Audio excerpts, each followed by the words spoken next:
ভালোবাসা। এই ভালোবাসার কারণে সমাজের মানুষ একে অপরের সাথে সম্পর্কে আবদ্ধ হয়। এই ভালোবাসাকেই সমাজের কিছু মানুষ অপবিত্র করে তোলে। ভালোবাসার মানেটাই একেবারে পাল্টে দেয়। তবে সব ভালোবাসা এমনটা করে এমনটা কিন্তু নয়। এমনও কিছু ভালোবাসা আছে যে ভালোবাসা মৃত্যুর পরও অমর হয়ে থেকে যায়। সেই মানুষটা তার ভালোবাসার মানুষের জন্য বসে থাকে এই বিশ্বাস নিয়ে সে একদিন ফিরে আসবে। এমনই এক ভৌতিক গল্প নিয়ে আজ আমরা হাজির হয়েছি আপনাদের সামনে। তবে আজ আমরা আপনাদের সামনে যেই গল্পটা শোনাতে চলেছি সেই গল্পটা একেবারেই ভালোবাসার গল্প, এক অফুরন্ত ভালোবাসা। গল্পটা যদি আপনারা সম্পূর্ণ না শুনেন তাহলে বুঝতে পারবেন না ভালোবাসার আসল মানে কি। তাহলে চলুন আর দেরি না করি শোনা যাক আমাদের আজকের গল্প, অফুরন্ত প্রেম। আমাদের গল্পের সমস্ত চরিত্র এবং ঘটনাবলী কাল্পনিক, বাস্তবের সাথে মিল থাকলে তা অবাঞ্ছিত এবং কাকতালীয়।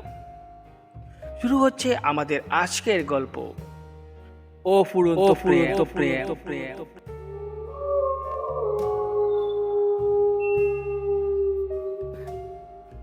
রিমা আর অমল, তারা দুজনই একই সাথে ছোটবেলা থেকে বড় হয়েছে।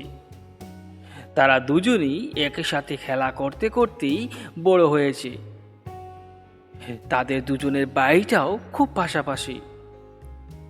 সকালে ঘুম থেকে উঠেই তারা দুজন অনেক দুষ্টামি, অনেক খেলাধুলা করত এবং তাদের দুজনের ক্লাসটাও একই ছিল। দুজনে একই সাথেই স্কুলে যেত। তারা দুজনেই ধীরে ধীরে একটার পর একটা ক্লাস পাশ করে যাচ্ছিল। তারা যখন ক্লাস 10-এ উঠে তখন তাদের সেই বন্ধুত্বপূর্ণ সম্পর্কটা ধীরে ধীরে প্রেমের সম্পর্কে পরিণত হয়। তারা দুজন একে অপরকে অনেক ভালোবাসত এবং এই ভালোবাসা এতটাই মগ্ন যে কখন যে রাত এবং কখন যে দিন সেটা তারা বুঝতে পারত না। দেখতে না দেখতেই 10ম শ্রেণীর মাধ্যমিক পরীক্ষা চলে আসে। সামনে যে মাধ্যমিক পরীক্ষা সেটাও তারা ভুলে গেছে। তারা রোজ স্কুলের নাম করে দুজনই বাড়ি থেকে বেরিয়ে যেত ঠিকই, কিন্তু সারাটা দিন তারা এদিক ওদিক করেই ঘুরে বেড়াতো। আর রাত্রিতেই তারা দুজনই ঘরে দরজা বন্ধ করে লাইট জ্বেলে ফোনে সারাটা রাত কথা বলতো। এইভাবে দিনের পর দিন চলে যায়। অবশেষে চলে আসে সেই পরীক্ষার দিন। দেখতে না দেখতেই তারা দুজন 3টি পরীক্ষা শেষ করে দেয় এবং চতুর্থ এবং শেষ পরীক্ষা শেষ করে আসার পর তার বাবা তাকে বলে ওঠেন, কিরে অমল, পরীক্ষা কেমন হলো? ভালো করে সব কিছু ঠিকঠাক ভাবে লিখে দিয়েছিস তো? দেখিস বাবা, তোকে নিয়ে আমার অনেক স্বপ্ন। আমার স্বপ্নগুলো তুই মিথ্যা করিস না। তখন অমল বলে উঠল, আরে না বাবা, তুমি আমাকে নিয়ে এত দুশ্চিন্তা করো না। আমার পরীক্ষা খুবই ভালো হয়েছে। এবার আমার ভালো ফলাফলও আসবে, তুমি দেখো। আচ্ছা ঠিক আছে, এবার যা, হাত মুখ ধুয়ে খাবারটা খেয়ে নে। তারপর অমল হাত মুখ ধুয়ে খাবারটা খেয়ে নেয়। তারপর সে আবারও তার রুমে চলে যায় এবং সেখানে গিয়ে দরজা বন্ধ করে আবারও সে ফোনে ব্যস্ত হয়ে যায় রিমার সাথে। পরীক্ষা শেষ হওয়ার কয়েকদিনের মধ্যেই তাদের পরীক্ষার ফলাফলের দিন চলে আসে। তাদের পরীক্ষার ফলাফল যে দিন বের হবে সেই দিনটা তাদের আর খেয়াল নেই। তারা আবারও পরীক্ষা শেষ করে নিজেদের মধ্যে ব্যস্ত হয়ে যায়, যেন এই পরীক্ষা তাদের মধ্যে একটা বোঝার সৃষ্টি করেছিল, যে বোঝাটা তারা পরীক্ষা দিয়েই শেষ করে দিয়েছে। ওদিকে অমলের বাবা রামবাবুর মোবাইলে একটা ফোন আসে অমলের স্কুল থেকে। ওরা ফোন করে জানায় যে মাধ্যমিক পরীক্ষায় অমল উত্তীর্ণ হতে পারেনি এবং সে স্কুলেও আসেনি তার মার্কশিটটা নেওয়ার জন্য। স্কুল কর্তৃপক্ষ থেকে এরকম কথা শোনার পর রামবাবু প্রচণ্ড রেগে ওঠেন। ওনার পায়ের রক্ত মাথায় চড়ে ওঠে। আজ আসুক সে বাড়িতে, আজ তার একদিন কি আমার একদিন। পরীক্ষার ফল এত খারাপ করেছে যে স্কুল কর্তৃপক্ষ আমাকে ফোন করে বলেছে, অথচ আমার ছেলের তা খেয়ালই নেই। আজ আসুক সে বাড়িতে। এই ঘটনার কিছুক্ষণ পরই হঠাৎ অনেক জনমানুষ রামবাবুর বাড়িতে এসে উপস্থিত হয়। অনেক হইহুল্লোড় এবং চেঁচামেচির শব্দ হচ্ছিল বাইরে। তা থেকে রামবাবু ঘর থেকে বাইরে যান এবং বাইরে গিয়ে দেখতে পান গ্রামবাসীরা অমল আর রিমাকে নিয়ে তার বাড়িতে এসে উপস্থিত। এত গ্রামবাসীর ভিড় এবং সমবেত দেখে রামবাবু ওদের জিজ্ঞেস করলেন, কি ব্যাপার গ্রামবাসীরা, এত লোকজন জমায়েত হয়ে আমার বাড়িতে? কি হয়েছে? কি সমস্যা? আমার ছেলে কি কোনো খারাপ কাজ করেছে? তখন গ্রামবাসীদের পক্ষ থেকে একজন বলে ওঠে, কাকু, আপনার ছেলে অমল আর ওই বাড়ির মেয়ে রিমা, ওরা দুজন বাগান বাড়িতে গিয়ে কী সব অশ্লীল কাজকর্ম করছিল, তা আমাদের সবার চোখে ধরা পড়ে এবং তাদের দুজনকে আটক করে আপনার কাছে নিয়ে আসি। এবার এই জিনিসটার আপনি একটু বিচার করে দিন। এইভাবে যদি গ্রামের পরিবেশ নষ্ট হতে থাকে তাহলে আমাদের ছোট ছেলে ভাই বোন এরা কি শিখবে? আপনি এর ন্যায্য বিচার করে দিন কাকু, নয়তো ওদেরকে আমরা গ্রামে আর থাকতে দেব না।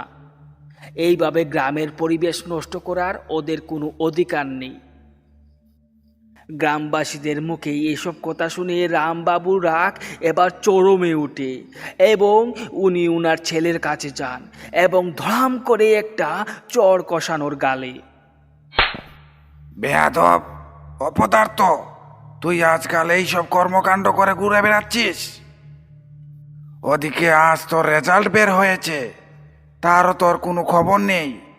আজ তোর স্কুল থেকে আমার কাছে ফোন আসে যে আজ তোর রেজাল্ট বের হয়েছে, আর তুই এসব কর্মকাণ্ডে লিপ্ত। তোর জন্য আমার সব মান সম্মান শেষ। অপদার্থ ছেলে কোথাকার, তোকে আমি জন্ম দিয়ে ভুল করেছি। রাহুল, রিমার বাবাকে একটু ডাকো তো। রিমার বাবা এসে দেখুক ওর মেয়ে কী সব কর্মকাণ্ড করে ঘুরে বেড়াচ্ছে, দেখুক এবং এসে তার বিচার করুক। ডাকো ওকে, ডাকো। রিমার বাবাও এই পরিস্থিতির মধ্যে এসে এবার উপস্থিত হয়েছে এবং গ্রামের সবাই মিলে একটা সিদ্ধান্তে উপনীত হয়, তাদের দুজনকে বিয়ে দেওয়া হবে এবং তাদের বিয়ে দিয়ে এই গ্রাম থেকে তাদের বের করে দেওয়া হবে, নয়তো তারা এই গ্রামের পরিবেশটাকে একেবারে ধ্বংস করে দেবে। তারপর রিমা আর অমল গ্রাম থেকে বেরিয়ে কোথায় মাথা গুঁজবে সেটা আর ঠিক করতে পারছে না। ইতিমধ্যেই অমলের মনে পড়ে তার এক বন্ধুর কথা। তার এক বন্ধু যে কাজের সূত্রে বিদেশ থাকে এবং তার বাড়িটা সম্পূর্ণ ফাঁকাই থাকে।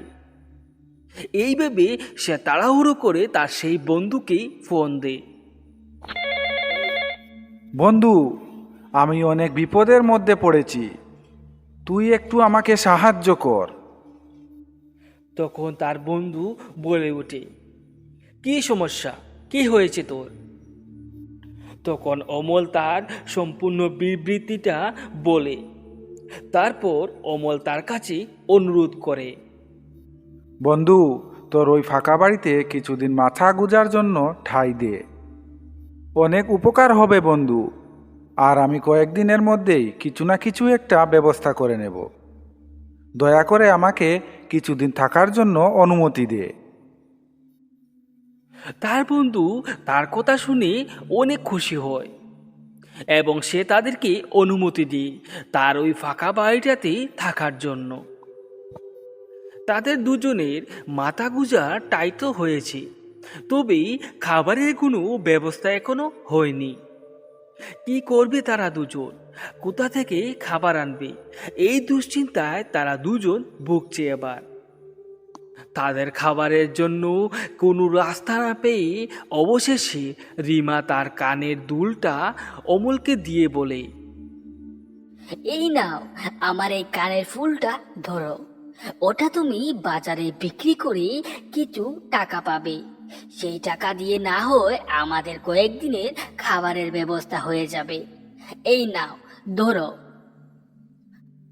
অমল প্রথমে সেটা নিতে রাজি না হলেও পেটের দিকে চেয়ে সেটা করতে সে বাধ্য হয় এবং সে সেটা বিক্রি করে 10-15 দিনের খাবারের একটা ব্যবস্থা করে নেয়। ওদিকে অমল পাগলের মতো কাজও খুঁজছিল। অবশেষে অমল একটা কাজের জোগাড় করে এবং সেখানে কাজ পেয়ে তারা দুজনই অনেক খুশি। অমল প্রথম মাসের বেতন পেয়ে রিমার হাতে তুলে দেয়। এই নাও রিমা, আমার প্রথম মাসের বেতনটা ধরো। তোমার কানের দুলটা বিক্রি করেছিলে না, ওটা তো আবার পুনরায় আনতে হবে। এই টাকার মধ্যে থেকে কিছু টাকা বাঁচিয়ে রেখো। রিমা, আজ থেকে আমাদের দুর্দিন শেষ।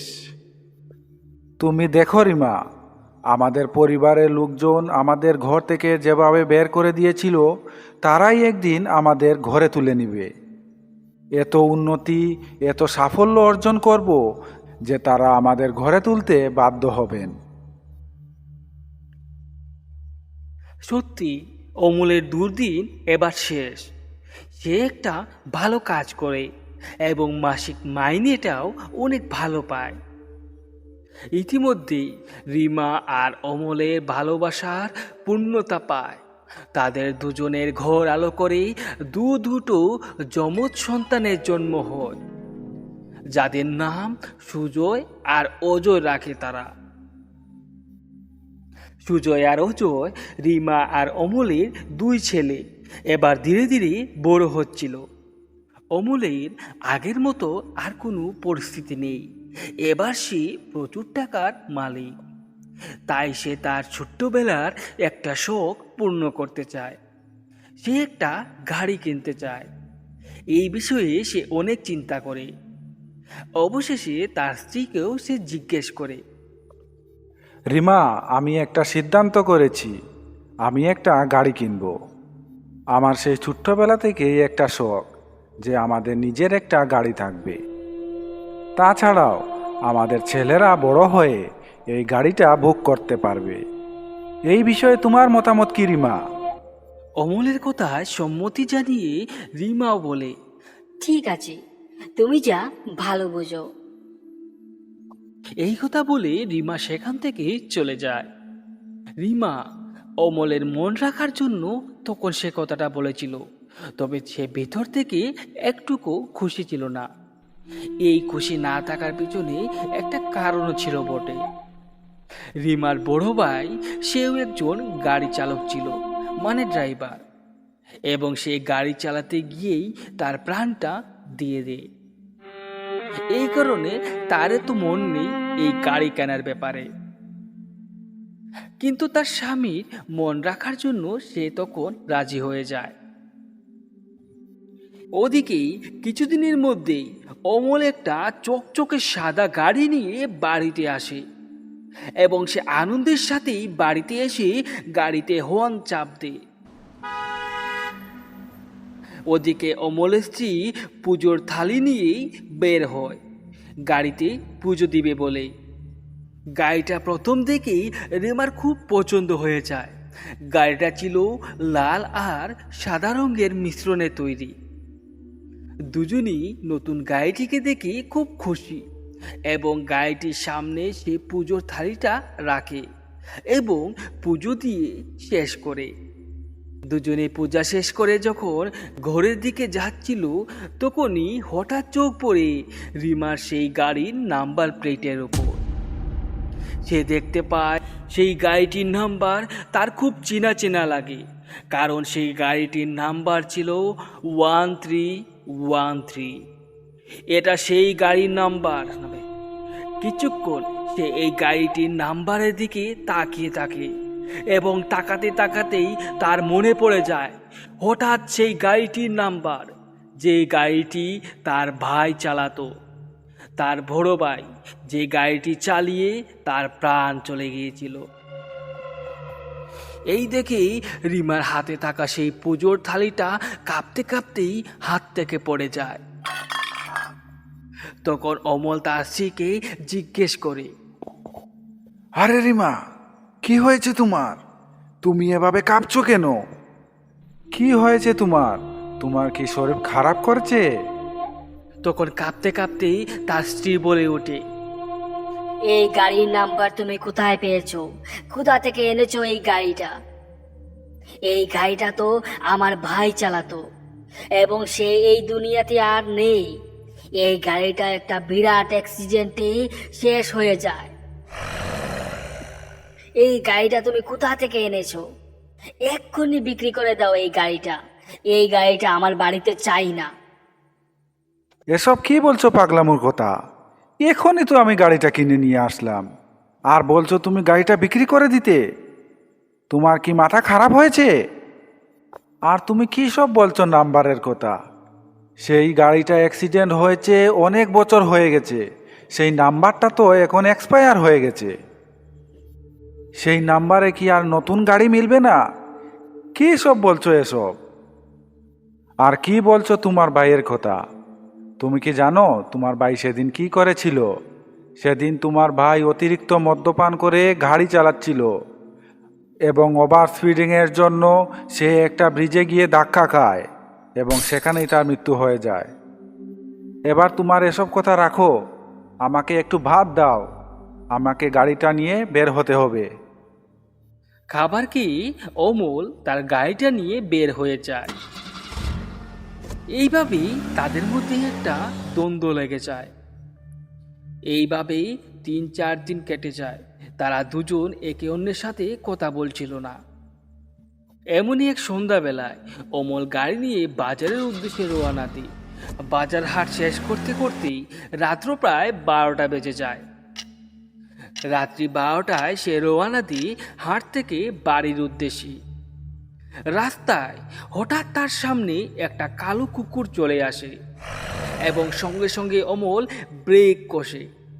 কিন্তু অমলের গাড়ির স্পিডটাও বেশ ভালোই ছিল, তাই অমলের গাড়ির কন্ট্রোলের বাইরে চলে যায় এবং সে অনিয়ন্ত্রিত হয়ে একটা ব্রিজের রোলিংয়ে এসে ধাক্কা দেয় এবং সেই রোলিংয়ে ধাক্কা খেয়ে অমলের গাড়িটা তছনছ হয়ে সেই নদীতে গিয়ে পড়ে।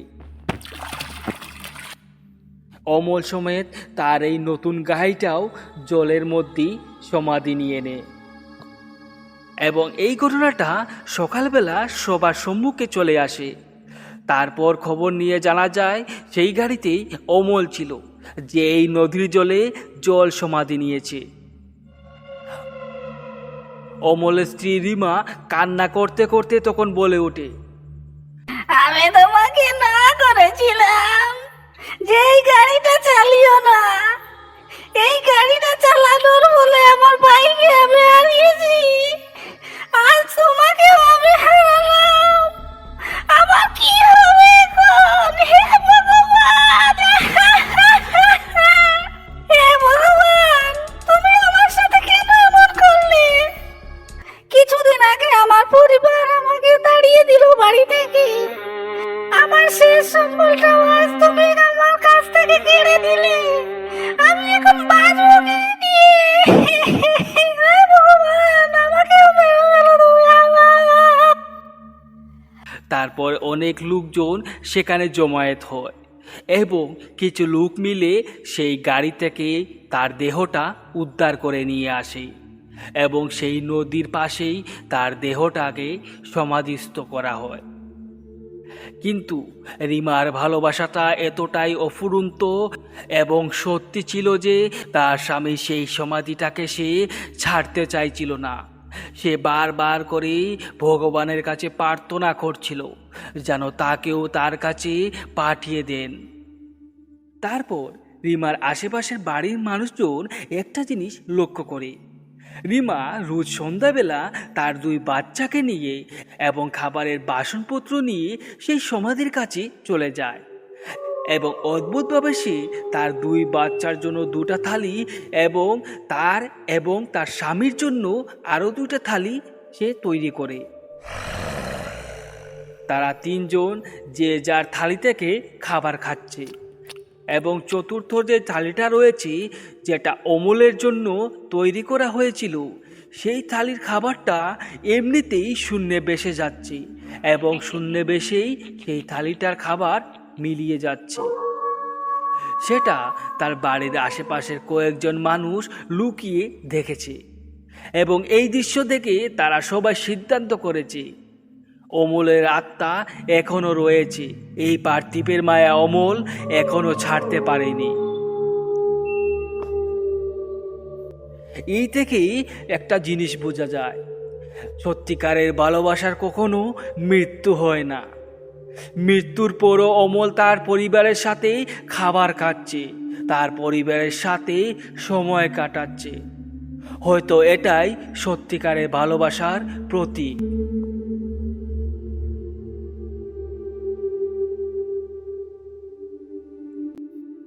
আপনারা এতক্ষণ শুনছিলেন আমাদের আজকের গল্প অফুরন্ত প্রেম। অফুরন্ত প্রেম গল্পটা আপনাদের ভালো লাগলে অবশ্যই আমাদের ভিডিওটিকে লাইক করে যেতে ভুলবেন না। দেখা হচ্ছে আবার কোনো নতুন ভৌতিক গল্পে। ততক্ষণের জন্য সবাইকে শুভরাত্রি।